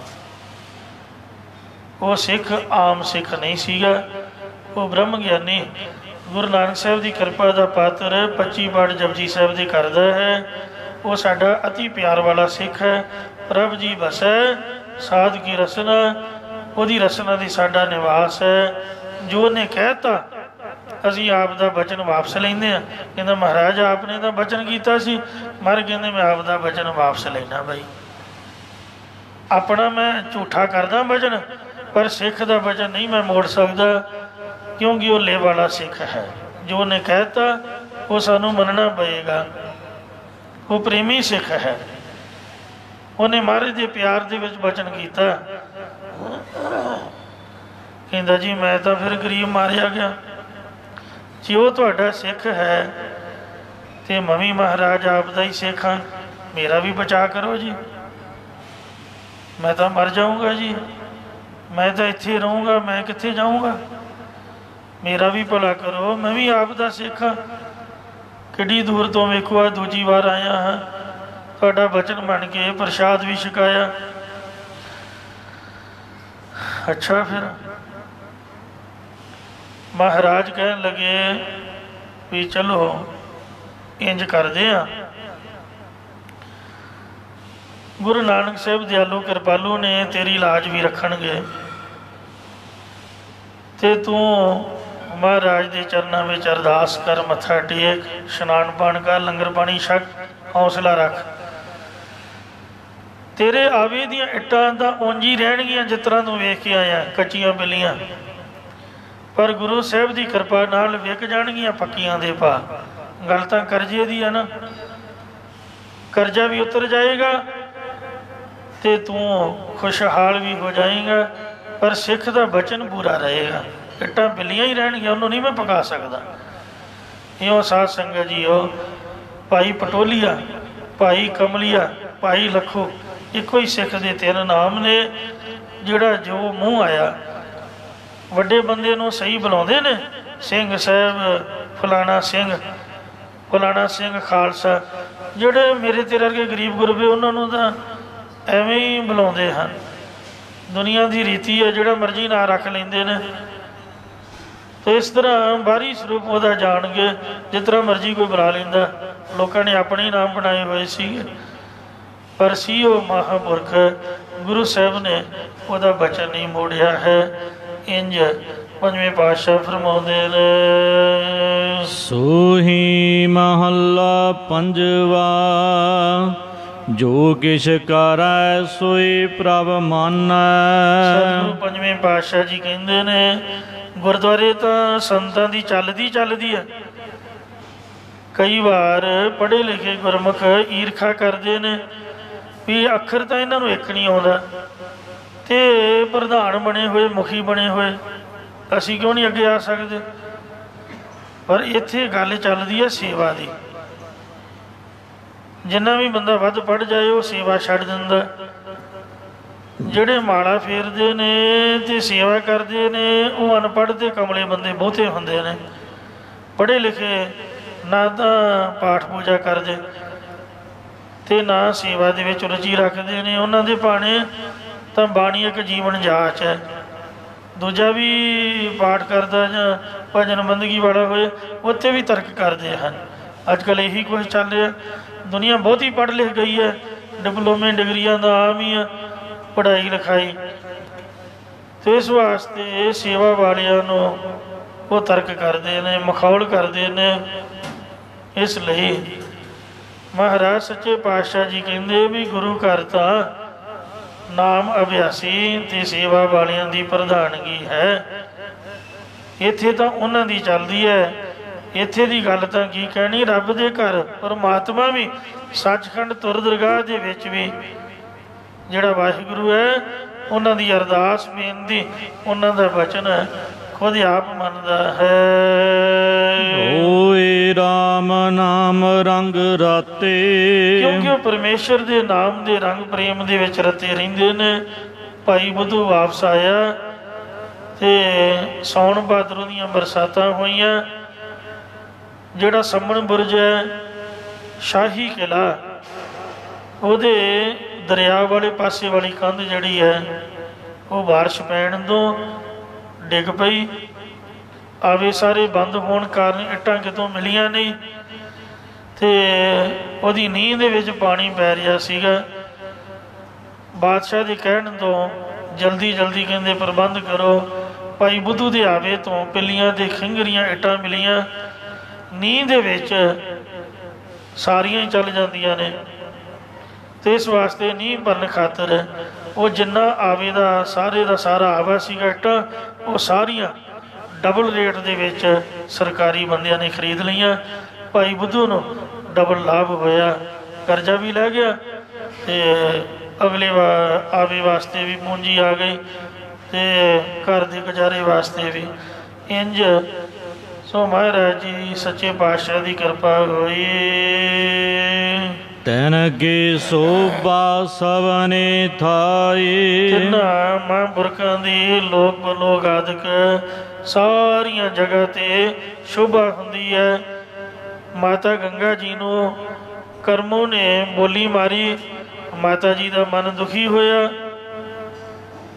ਜਦ ਦੁੱਖ ਭੰਜਨੀ ਮੇਰੀ ਹੇਠ ਮਾਤਾ ਜੀ ਇਸ਼ਨਾਨ ਕਰਕੇ ਬਾਹਰ ਆਏ, ਅੰਮ੍ਰਿਤ ਜਲ ਦੀਆਂ ਛਿੱਟਾਂ ਹਨੇਰੇ ਕਾਰਨ ਪਤਾ ਨਹੀਂ ਲੱਗਾ ਬੀਬੀ ਕਰਮੋਂ 'ਤੇ ਪੈ ਗਈਆਂ ਤੇ ਉਹਨੇ ਗੁੱਸੇ ਵਿੱਚ ਬੋਲਣਾ ਸ਼ੁਰੂ ਕਰ ਦਿੱਤਾ ਕਿ ਤੁਸੀਂ ਵੱਡਿਆਂ ਦਾ ਵੀ ਖਿਆਲ ਨਹੀਂ ਰੱਖਦੇ, ਤੁਹਾਨੂੰ ਹੰਕਾਰ ਹੋ ਗਿਆ, ਗੁਰਤਾ ਗਤੀ ਫਿਰ ਕੀ ਹੋ ਗਿਆ ਜੇ ਤੁਹਾਨੂੰ ਮਿਲ ਗਈ, ਤੁਹਾਡਾ ਕਿਹੜਾ ਪੁੱਤਰ ਹੈ, ਸਾਡੇ ਪੁੱਤਰ ਮਿਹਰਬਾਨ ਨੂੰ ਹੀ ਮਿਲਣੀ, ਹੁਣ ਸਾਡੇ ਘਰ ਹੀ ਆਊਗੀ, ਲਾ ਲਓ ਜ਼ੋਰ।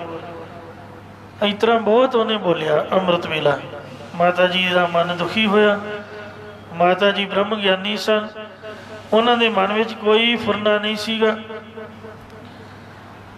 ਤੇ 16-17 ਸਾਲ ਹੋ ਗਏ ਵਿਆਹ ਨੂੰ, ਕੋਈ ਬੱਚੀ ਬੱਚਾ ਨਹੀਂ, ਕੋਈ ਮਨ ਦਾ ਫੁਰਨਾ ਵੀ ਨਹੀਂ।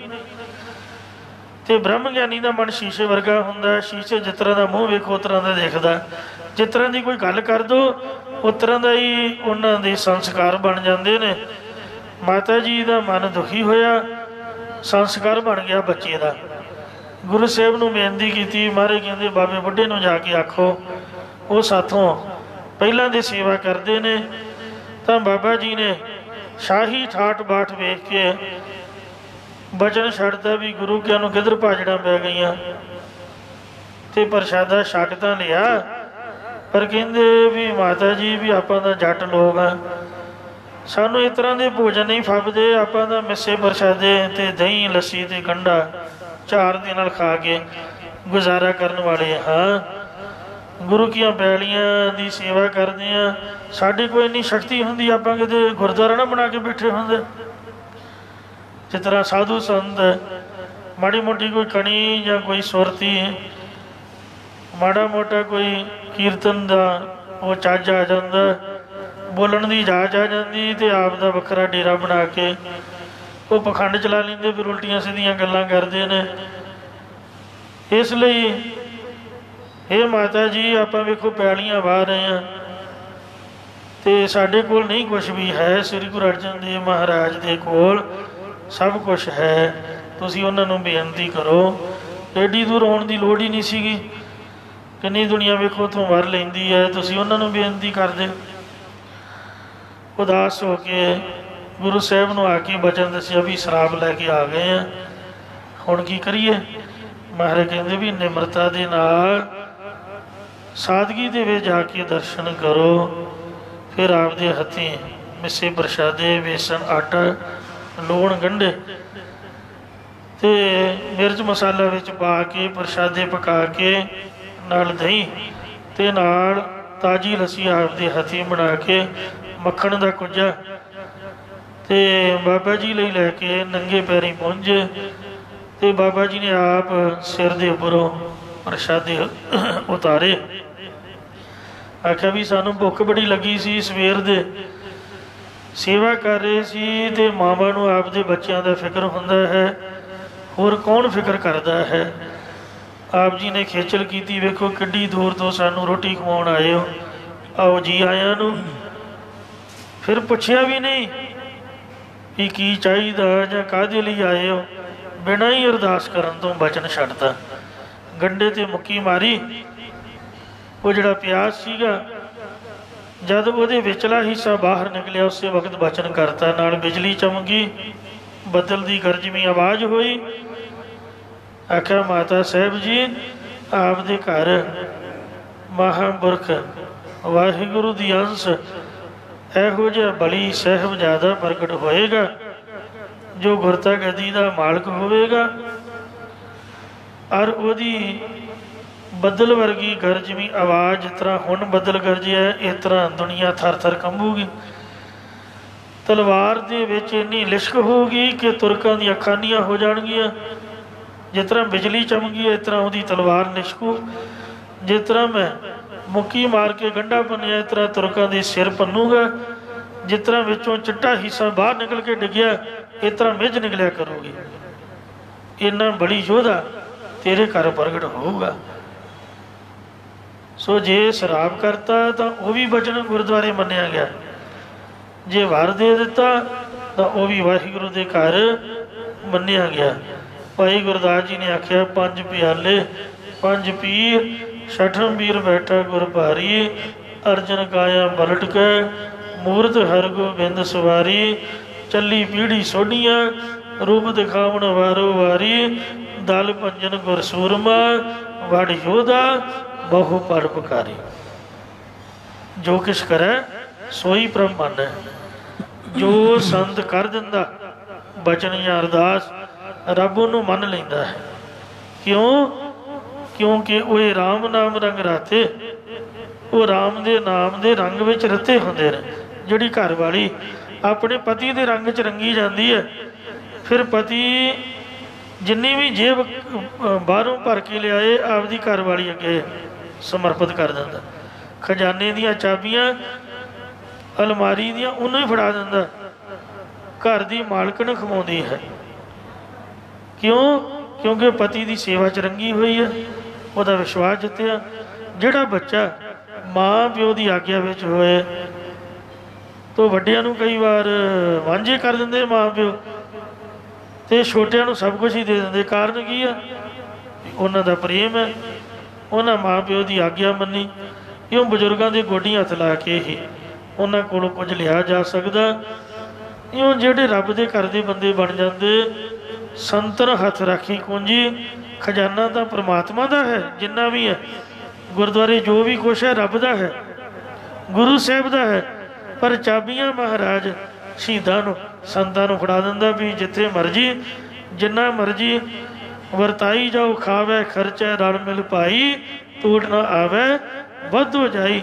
ਸੰਤ ਬਾਬਾ ਨਿਧਾਨ ਸਿੰਘ ਜੀ ਲੰਗਰ ਸਾਹਿਬ ਵਾਲੇ ਮਹਾਂਪੁਰਖਾਂ ਦੀ ਇਹ ਸਾਖੀ ਪ੍ਰਸਿੱਧ ਹੈ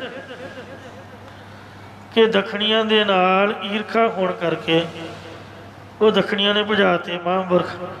ਉਹ ਸਟੇਸ਼ਨ 'ਤੇ ਬੈਠੇ ਸੀਗੇ ਅਤੇ ਉਦਾਸ ਮਹਾਰਾਜ ਨੇ ਦਰਸ਼ਨ ਦਿੱਤੇ। ਆਖਿਆ ਕੀ ਹੋਇਆ? ਕਹਿੰਦੇ ਆਪਾਂ ਤਾਂ ਪੰਜਾਬ ਨੂੰ ਚੱਲੇ। ਮਾਰੇ ਕਹਿੰਦੇ ਵੀ ਇੱਥੇ ਸੇਵਾ ਕੌਣ ਕਰੂਗਾ? ਕਹਿੰਦਾ ਜੀ ਕੋਈ ਰਹਿਣ ਤਾਂ ਦਿੰਦਾ ਨਹੀਂ, ਲੰਗਰ 'ਚ ਕੋਈ ਵਰਤਾਉਣ ਨਹੀਂ ਦਿੰਦੇ, ਗੇਟ ਤੋਂ ਬਾਹਰ। ਮਹਾਰਾਜ ਕਹਿੰਦੇ ਵੀ ਗੁਰਦੁਆਰੇ ਤੋਂ ਬਾਹਰ ਤੁਸੀਂ ਆਪਣਾ ਕੰਮ ਕਰ ਲਓ, ਸੇਵਾ ਹੀ ਕਰਨੀ ਹੈ। ਉਹ ਜਣੇ ਫਿਰ ਕੀ ਆ, ਗੁੱਸਾ ਥੋੜ੍ਹਾ ਕਰੀਦਾ।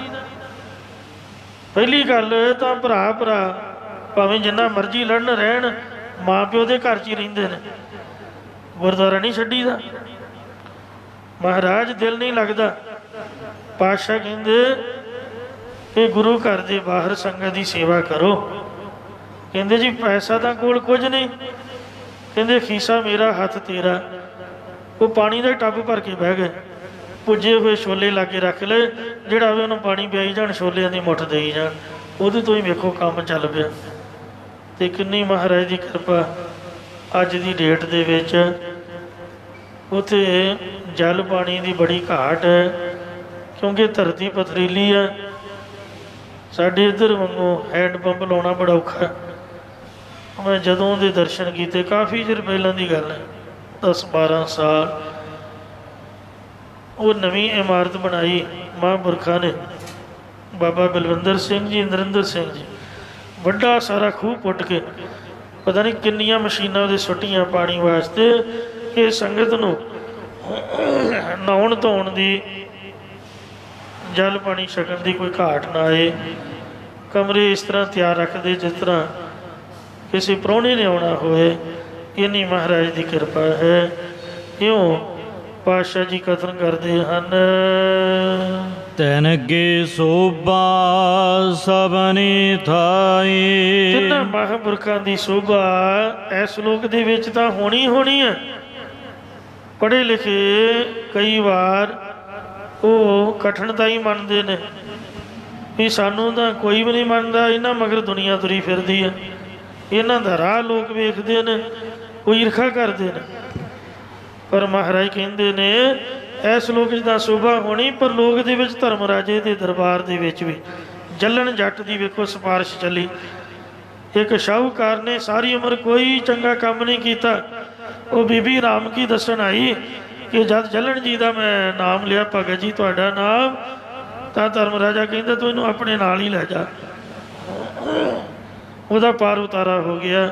ਜੇ ਕੋ ਜੀਓ ਕਹੈ ਉਹਨਾਂ ਕੋ ਜਮ ਕੀ ਤਲਬ ਨਾ ਹੋਈ, ਜੇ ਕੋਈ ਉਹਨਾਂ ਨੂੰ ਜੀ ਕਰਕੇ ਵੀ ਬੁਲਾਏ ਤਾਂ ਵੀ ਜਮਾਂ ਦੀ ਤਾੜਨਾ ਨਹੀਂ ਹੁੰਦੀ। ਧਰਮ ਰਾਜੇ ਦੀ ਦਰਗਾਹ ਦੇ ਵਿੱਚ ਵੀ ਉਹਨਾਂ ਦੀ ਸ਼ੋਭਾ ਹੁੰਦੀ ਹੈ। ਉਹ ਸਿੰਘਾਸਨ ਛੱਡ ਕੇ ਪਰੇ ਹੋ ਜਾਂਦਾ। ਰੇ ਰੇ ਦਰਗਹਿ ਕਹੇ ਨਾ ਕਹੂ ਆਓ ਬੈਠ, ਆਓ ਜੀ ਜੀ ਆਇਆਂ ਨੂੰ ਬੈਠੋ। ਰੇ ਰੇ ਦਰਗਹਿ ਕਹੇ ਨਾ ਕਹੂ ਆਓ ਬੈਠ, ਆਦਰ ਸੁਭ ਦੇਉ। ਇਉਂ ਧਰਮ ਰਾਜ ਤਿਨਕਾ ਮਿੱਤ ਹੈ, ਉਹਨਾਂ ਦਾ ਮਿੱਤਰ ਬਣ ਜਾਂਦਾ। ਲੋਕ ਪਰਲੋਕ ਦੇ ਵਿੱਚ ਸਭ ਜਗ੍ਹਾ ਉਹਨਾਂ ਦੀ ਸ਼ੋਭਾ ਹੁੰਦੀ ਹੈ। ਜਿਨ ਪ੍ਰਭ ਕੇ ਚਰਨ ਪਰਤੇ, ਜਿਨ੍ਹਾਂ ਸੰਤ ਜਨਾਂ ਨੇ ਪਰਮੇਸ਼ਰ ਦੇ ਚਰਨ ਪਹਿਚਾਣੇ ਜਾਂ ਪ੍ਰੇਮ ਨਾਲ ਧਾਰਨ ਕੀਤੇ ਹਨ। ਮੇਰੇ RAM ਇਹ ਮੇਰੇ ਭਰਾਵੋ, ਹਰ ਸੰਤਾਂ ਜੇ ਵਡਨਾ ਕੋਈ। ਪਰਮੇਸ਼ਰ ਦੇ ਸੰਤਾਂ ਮਹਾਤਮਾ ਜਿੱਡਾ ਵੱਡਾ ਦੁਨੀਆ ਵਿੱਚ ਹੋਰ ਕੋਈ ਨਹੀਂ ਹੈ। ਸੰਤ ਦੀ ਪਰਿਭਾਸ਼ਾ ਕੀ ਹੈ? ਜਿਨ੍ਹਾਂ ਸਾਸ ਗਿਰਾਸ ਨਾ ਵਿਸਰੈ, ਹਰ ਨਾਮਾ ਮਨ ਮੰਤ, ਧਨ ਸੇ ਸੇਈ ਨਾਨਕਾ ਪੂਰਨ ਸੋਈ ਸੰਤ। ਸਾਡੇ ਸਿੰਘਾਂ ਦੇ ਵਿੱਚ ਇਹ ਘਾਟ ਹੈ, ਜਿਹੜੇ ਅਸੀਂ ਨੀਲੀਆਂ ਪੱਗਾਂ ਬੰਨ੍ਹਦੇ, ਚਿੱਟੇ ਕੱਪੜੇ ਪਾ ਕੇ ਉੱਤੋਂ ਦੀ ਗਾਤਰਾ ਪਾਉਣੇ ਆ, ਨਿਹੰਗ ਸਿੰਘ ਫੌਜਾਂ, ਅਸੀਂ ਕਿਸੇ ਨੂੰ ਕੁਝ ਨਹੀਂ ਸਮਝਦੇ। ਆਪਾਂ ਕਹਿੰਦੇ ਹਾਂ ਵੀ ਗਾਤਰੇ ਵਾਲੇ ਹੀ ਨੇ, ਬਾਕੀ ਤਾਂ ਐਵੇਂ ਹੀ ਤੁਰੇ ਫਿਰਦੇ ਨੇ। ਪਰ ਸਾਧ ਸੰਗਤ ਜੀ ਸਾਡਾ ਭੁਲੇਖਾ ਹੈ। ਗੁਰੂ ਗੋਬਿੰਦ ਸਿੰਘ ਮਹਾਰਾਜ ਨੇ ਵੇਖੋ ਗਾਤਰਾ ਤਾਂ ਬੜੇ ਚਿਰ ਬਾਅਦ 'ਚ ਪਾਇਆ ਸੀਗਾ। ਅੰਮ੍ਰਿਤ ਤਾਂ ਕਿੰਨੇ ਚਿਰ ਬਾਅਦ 'ਚ ਛਕਿਆ ਕਿਰਪਾਨ ਬਾਈ, ਅਤੇ ਪਹਿਲਾਂ ਕੀ ਮਹਾਰਾਜ ਸੰਤ ਨਹੀਂ ਸੀਗੇ? ਹੇਮਕੁੰਟ ਸਾਹਿਬ ਵੀ ਤਾਂ ਸੰਤ ਹੀ ਸੀਗਾ। ਗੁਰੂ ਤੇਗ ਬਹਾਦਰ ਮਹਾਰਾਜ ਜਦੋਂ ਦੁਸ਼ਟ ਦਮਨ ਦੇ ਰੂਪ ਦੇ ਵਿੱਚ ਉਹਨਾਂ ਦੀ ਸਹਾਇਤਾ ਕੀਤੀ, ਇਹ ਸੰਤ ਹੀ ਸੀ ਸਾਰੇ। ਅੰਮ੍ਰਿਤ ਛਕਣ ਤੋਂ ਪਹਿਲਾਂ ਵੀ ਬੰਦਾ ਸੰਤ ਹੋ ਸਕਦਾ, ਪਰ ਮਹਾਰਾਜ ਉਹਨੂੰ ਅੰਮ੍ਰਿਤ ਤੋਂ ਵਾਂਝਾ ਨਹੀਂ ਰੱਖਦਾ, ਅੰਮ੍ਰਿਤ ਛਕਾ ਦਿੰਦਾ ਹੈ। ਪਰ ਇਹ ਨਹੀਂ ਵੀ ਉਹ ਭਗਤੀ ਵਾਲਾ ਨਹੀਂ ਜਾਂ ਉਹ ਸੰਤ ਨਹੀਂ ਹੈ। ਸੰਤ ਸਮੂਹ ਅਨੇਕ ਮਤੀ ਕੇ, ਜੇ ਸਾਡੀ ਨਹੀਂ ਕਿਸੇ ਨਾਲ ਬਣੀ, ਇਹ ਨਹੀਂ ਵੀ ਉਹਦੇ ਮਗਰ ਪੈ ਜਾਓ ਜਾਂ ਵੈਰ ਕਰੋ। ਦੁਨੀਆ ਤਾਂ ਮੰਨਦੀ ਉਹਨਾਂ ਨੂੰ, ਕਈਆਂ ਦਾ ਉਹਨਾਂ ਨੇ ਭਲਾ ਕੀਤਾ, ਕਈਆਂ ਦਾ ਕਰ ਰਹੇ ਨੇ। ਜੇ ਸਾਡੀ ਈਰਖਾ ਪੈ ਗਈ ਇਹ ਥੋੜ੍ਹਾ ਵੀ ਉਹ ਸੰਤ ਹੀ ਨਹੀਂ। ਅਤੇ ਇਸ ਵਾਸਤੇ ਸੰਤਾਂ ਦੀ ਨਿੰਦਿਆ ਜਾਂ ਸੰਤਾਂ ਨਾਲ ਵੈਰ ਕਮਾਉਣਾ ਜਾਂ ਬੁਰਾ ਭਲਾ ਕਹਿਣਾ, ਇਹ ਮੂਰਖਤਾ ਦੀ ਨਿਸ਼ਾਨੀ ਹੈ। ਜੇ ਅਸੀਂ ਗਾਤਰਾ ਪਾ ਲਿਆ, ਸਿੰਘ ਬਣ ਗਏ ਆ, ਅਤੇ ਬਾਕੀ ਦੁਨੀਆ ਵੀ ਰੱਬ ਦੀ ਹੈ। ਇਸ ਵਾਸਤੇ ਮਹਾਰਾਜ ਕਹਿੰਦੇ ਵੀ ਮੇਰੇ ਭਰਾਵੋ, ਸੰਤਾਂ ਜਿੱਡਾ ਵੱਡਾ ਦੁਨੀਆ ਵਿੱਚ ਕੋਈ ਨਹੀਂ ਹੁੰਦਾ ਹੈ। ਭਗਤਾਂ ਬਣ ਆਈ ਪ੍ਰਭ ਆਪਣੇ ਸਿਓ, ਭਗਤੀ ਕਰਨ ਵਾਲੇ ਸੰਤ ਜਨਾਂ ਦੀ ਆਪਣੇ ਪਰਮੇਸ਼ਰ ਨਾਲ ਹੀ ਪ੍ਰੀਤੀ ਬਣ ਆਈ ਹੈ। ਅਸੀਂ ਆਪਦੇ ਬੱਚਿਆਂ ਦਾ ਮੂੰਹ ਚੁੰਮਦੇ ਚੱਟਦੇ ਹਾਂ ਮਾਫ਼ ਕਰਨਾ, ਘਰ ਦੀਆਂ ਪਰਿਕਰਮਾ ਕਰਦੇ ਥੱਕਦੇ ਨਹੀਂ, ਨਿੰਦਿਆ ਕਰਦੇ ਹਾਂ ਉਹਨਾਂ ਸੰਤਾਂ ਦੀ ਜਿਹੜੇ ਦਿਨ ਰਾਤ ਗੁਰੂ ਦੀ ਸੇਵਾ ਕਰਦੇ ਨੇ, ਪੈਰੀਂ ਜੁੱਤੀ ਵੀ ਨਹੀਂ ਪਾਉਂਦੇ। ਹੱਡੀਆਂ ਵੇਖੋ ਫਟੀਆਂ ਹੋਈਆਂ, ਕੱਪੜੇ ਖੱਦਰ ਦੇ, ਆਪਾਂ ਕਹਿੰਦੇ ਆਖੇ ਜੀ ਇਹ ਤਾਂ ਐਵੇਂ ਹੀ ਨੇ। ਜੇ ਕੋਈ ਬੰਦਾ ਪੁੱਛੇ ਵੀ ਆਪਾਂ ਕਿੰਨੇ ਕੁ ਚੰਗੇ ਹਾਂ ਬਈ, ਤੋ ਇਸ ਵਾਸਤੇ ਤਨ ਮਨ ਧਨ ਸਭ ਸੌਂਪ ਗੁਰ ਕੋ ਹੁਕਮ ਮੰਨਿਆ ਪਾਈ ਹੈ। ਭਗਤੀ ਕਰਨ ਵਾਲੇ ਸੰਤਾਂ ਦੀ ਆਪਣੇ ਪਰਮੇਸ਼ਰ ਨਾਲ ਪ੍ਰੀਤੀ ਬਣ ਆਈ ਹੈ। ਸਾਡੀ ਘਰਦਿਆਂ ਨਾਲ ਪ੍ਰੀਤੀ ਹੈ, ਪਰਿਵਾਰ ਟੱਬਰ ਨਾਲ ਮੋਹ ਹੈ, ਮਿੱਤਰਾਂ ਦੋਸਤਾਂ ਦੇ ਨਾਲ ਹੈ, ਸੰਤਾਂ ਦੀ ਰੱਬ ਦੇ ਨਾਲ ਹੈ।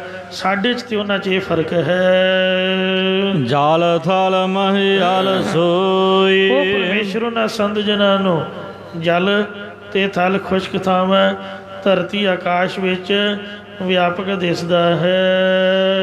ਰਹਾਉ ਵਿਸ਼ਰਾਮ ਦੇ ਕੇ ਫਰਮਾਉਂਦੇ ਨੇ, ਕੋਟ ਅਪਰਾਧੇ ਸੰਤ ਸੰਗ ਉਦਰੈ। ਕਰੋੜਾਂ ਹੀ ਗੁਨਾਹਗਾਰ ਸੰਤ ਜਨਾਂ ਦੀ ਸੰਗਤ ਕਰਕੇ ਤਰ ਗਏ ਨੇ ਅਤੇ ਤਰ ਰਹੇ ਨੇ।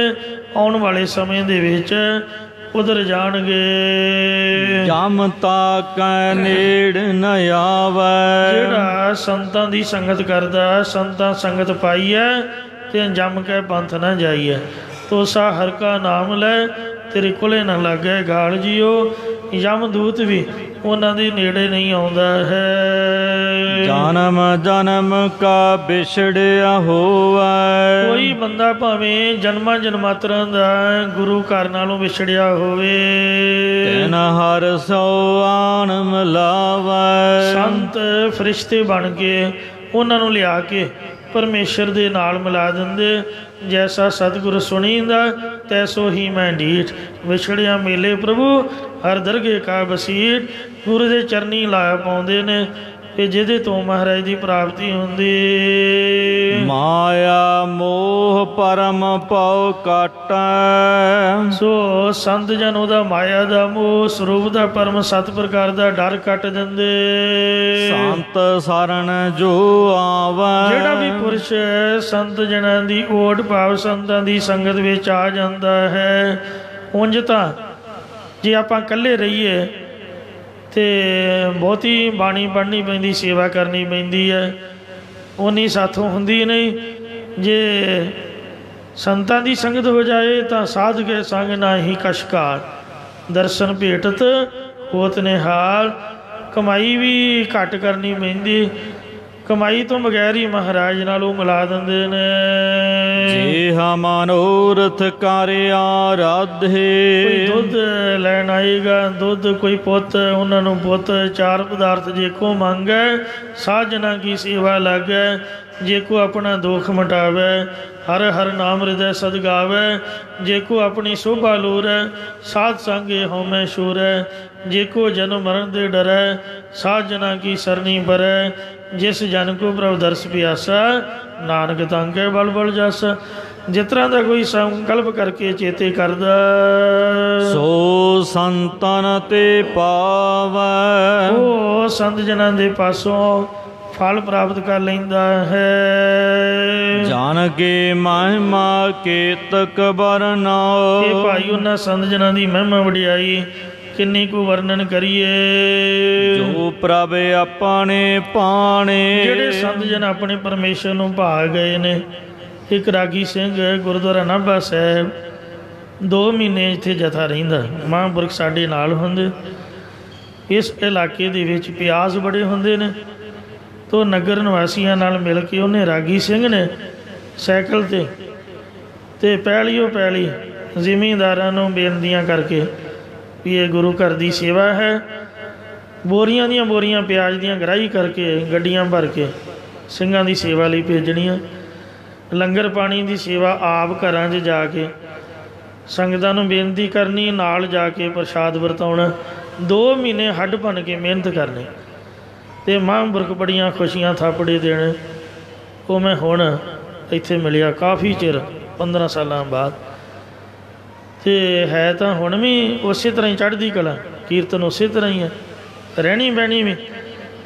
ਉਹਨੇ ਆਪਦੀ ਜ਼ੁਬਾਨ ਤੋਂ ਮੰਨਿਆ ਵੀ ਮਹਾਂਪੁਰਖਾਂ ਦੀ ਸੇਵਾ ਕਰਕੇ ਅਤੇ ਪੈਲੀ ਤਾਂ ਥੋੜ੍ਹੀ ਹੋਈ ਸੀਗੀ, ਪਰ ਸਰਕਾਰੀ ਸਕੀਮ ਦੇ ਵਿੱਚ ਆਉਣ ਕਰਕੇ ਅਤੇ ਗੱਡੀਆਂ ਮੋਟਰਾਂ ਕੀ ਅਤੇ ਸਭ ਕੁਛ, ਕੋਠੀਆਂ ਕੀ ਕਾਰਾਂ ਕੀ, ਕਿਸੇ ਚੀਜ਼ ਦਾ ਕਹਿੰਦੇ ਘਾਟਾ ਨਹੀਂ ਕਦੀ ਸੋਚਿਆ ਨਹੀਂ ਸੀ ਵੀ ਸਾਈਕਲ 'ਤੇ ਰਹਿਣ ਵਾਲੇ ਅਤੇ 2000 ਤਨਖਾਹ ਵਾਲੇ ਬੰਦੇ ਅਸੀਂ ਇੰਨਾ ਕੁਛ ਲੈ ਲਾਂਗੇ। ਤੋ ਇਸ ਵਾਸਤੇ ਵਿਣ ਸੇਵਾ ਫਲ ਕਬੂ ਨਾ ਪਾਵਸ, ਸੇਵਾ ਕਰਨੀ ਸਾਰੀ। ਤੁਹਾਨੂੰ ਸਾਰਿਆਂ ਨੂੰ ਪਤਾ ਹੈ ਇਹ ਜਗ੍ਹਾ ਜਿੱਥੇ ਆਪ ਬੈਠੇ ਹੋ, ਇਸ ਜਗ੍ਹਾ ਦੇ ਵਿੱਚ ਨਾ ਤਾਂ ਪਾਣੀ ਹੈ ਅਤੇ ਨਾ ਹੀ ਕੋਈ ਉਪਜਾਊ ਸ਼ਕਤੀ ਹੈ, ਪਰ ਮਹਾਰਾਜ ਦੀ ਕਿਰਪਾ ਵੇਖੋ, ਮਿੱਟੀ ਨੂੰ ਰੱਬ ਨੇ ਸੋਨਾ ਬਣਾਤਾ, ਕੁਛ ਵੀ ਕਰਨ ਦੀ ਲੋੜ ਨਹੀਂ। ਅਤੇ ਇਸ ਵਾਸਤੇ ਸੋਨੇ ਨੇ ਕੀ ਬਰਾਬਰੀ ਕਰ ਲੈਣੀ ਸਾਡੀ ਇਸ ਧਰਤੀ ਦੀ। ਸ਼ਹੀਦਾਂ ਦਾ ਖੂਨ ਡੁੱਲਿਆ ਅਤੇ ਸੰਗਤਾਂ ਸੇਵਾ ਨਿਭਾਈ ਅਤੇ ਕਿੰਨੀ ਵੇਖੋ ਚੜ੍ਹਦੀ ਕਲਾ ਹੈ। ਇਹ ਮੰਨਣਾ ਪਊਗਾ ਕਿਤੇ ਨਾ ਕਿਤੇ। ਜੋ ਪ੍ਰਭ ਆਪਣੇ ਭਾਣੇ। ਰੱਬ ਦੇ ਪਿਆਰਿਆਂ ਦੀ ਮਹਿਮਾ, ਸੰਗਤ ਦੀ ਵਡਿਆਈ ਕੀ ਆਖੀਏ ਜਿਹੜੇ ਮਹਾਰਾਜ ਨੂੰ ਚੰਗੇ ਲੱਗੇ ਨੇ। ਕਹੋ ਨਾਨਕ ਜਿਨ ਸਤਿਗੁਰ ਭੇਟਿਆ। ਸਾਹਿਬ ਕਹਿੰਦੇ ਜਿਨ੍ਹਾਂ ਨੂੰ ਪੂਰਾ ਗੁਰੂ ਮਿਲ ਗਿਆ ਹੈ, ਸੇ ਸਭ ਤੇ ਭਏ ਨਿਕਾਣੇ। ਉਹ ਸਭਨਾਂ ਦੀ ਕਾਣ ਕਨੋੜ ਤੋਂ ਰਹਿਤ ਬੇਪਰਵਾਹ ਹੋ ਗਏ ਨੇ। ਉਹਨਾਂ ਨੂੰ ਕਿਸੇ ਦੀ ਕੋਈ ਪਰਵਾਹ ਨਹੀਂ ਹੈ। ਬਾਦਸ਼ਾਹ ਸਾ ਵਸ ਕਰ ਦੀਨੇ, ਅੰਮ੍ਰਿਤ ਨਾਮ ਮਹਾਰਸ ਪੀਨੇ। ਨਿਰਭਉ ਹੋਏ ਭਜੋ ਭਗਵਾਨ, ਸਾਧ ਸੰਗਤ ਮਿਲ ਕੀਨੋ ਦਾਨ। ਸਰਨ ਪਰੇ ਪ੍ਰਭ ਅੰਤਰਜਾਮੀ, ਨਾਨਕ ਓਟ ਪਗੜੀ ਪ੍ਰਭ ਸੁਆਮੀ। ਭੁੱਲ ਚੁੱਕ ਮਾਫ ਕਰੋ ਜੀ, ਅੱਗੇ ਦੋ ਸਮਤ ਬਖਸ਼ੋ। ਜਿਹਾ ਮਨੋਰਥ ਕਰ ਆਰਾਧੇ, ਸੋ ਸੰਤਨ ਤੇ ਪਾਵੈ। ਕਹੋ ਨਾਨਕ ਜਨ ਕੀ ਮਹਿਮਾ ਕੇਤਕ ਵਰਨੋ, ਜੋ ਪ੍ਰਭ ਆਪਣੇ ਭਾਣੇ। ਕਹੋ ਨਾਨਕ ਜਿਨ ਸਤਿਗੁਰ ਭੇਟਿਆ, ਸੇ ਸਭ ਤੇ ਭਏ ਨਿਕਾਣੇ। ਵਾਹਿਗੁਰੂ ਜੀ ਕਾ ਖਾਲਸਾ, ਵਾਹਿਗੁਰੂ ਜੀ ਕੀ ਫਤਿਹ।